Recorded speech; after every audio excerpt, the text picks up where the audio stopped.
Hey everyone, Ray here with Smith Government Consulting. Hey, let's talk Excel formulas for a little bit because I know that's everybody's favorite subject, right?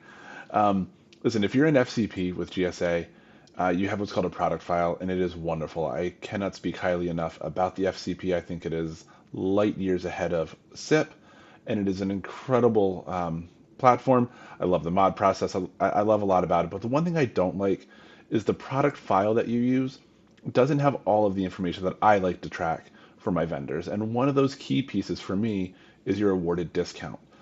So because of that, I still do keep a legacy price proposal template for everybody. I call it their master list, and it's the entirety of their GSA contract as it's awarded.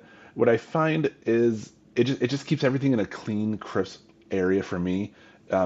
There's other ways to do this. This is just a way that works for me.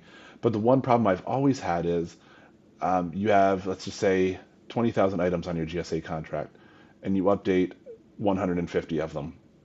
Where do you go to make sure that that works the quickest way without missing anything? So what I have done is, everyone thinks I'm great at Excel. Really, I just have a cheat sheet of all my formulas. So these are my basic GSA pricing formulas, but my absolute favorite is the VLOOKUP. So I keep a sample template of this right on my desktop, and I actually have it as a dual VLOOKUP.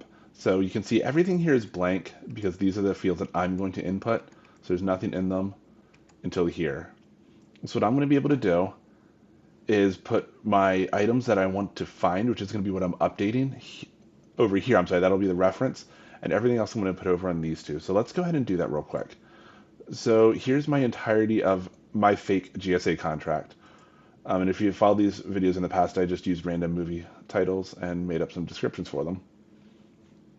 So I'm going to go ahead and copy the part number.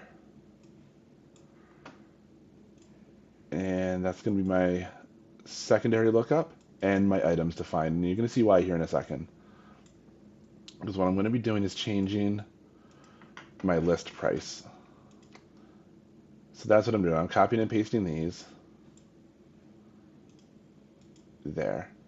So now what this is going to do is first, well, before I get into that, let me go ahead and finish filling this out.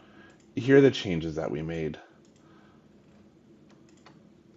18 items.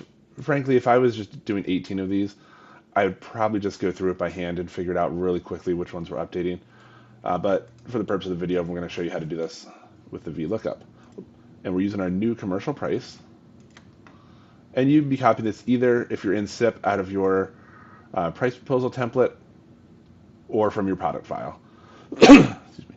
And I'm going to go ahead and drill this formula all the way down. So it's doing a whole bunch of stuff in here.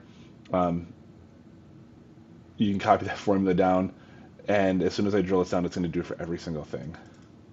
But what that is doing, and I'm going to show you, so F5 would be Fast and Furious 5. My new value is 58.24. See, my current one was 52, but my new price is this. So what this formula is doing is it's saying, here are the items that I want to find from these fields here. If it exists here, put the new data.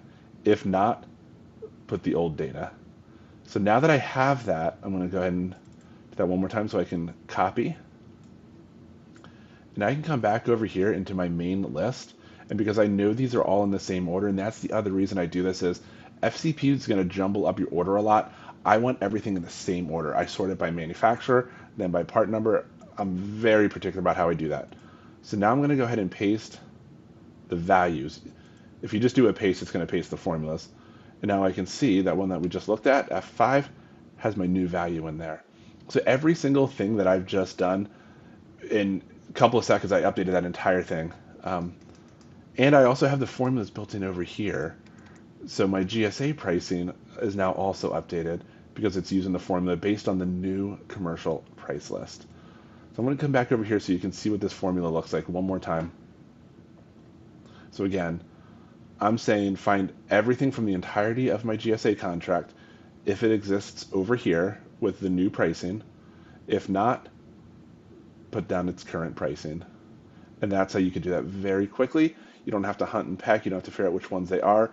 The other really cool thing you could do, I say cool because I'm just like a tech nerd like this, right? I'm going to put an X there. So now I have X's. And if that's just if you wanted to spot check this. So I can come back over here into my main master list. I'm going to put in a new column. Just call it changes.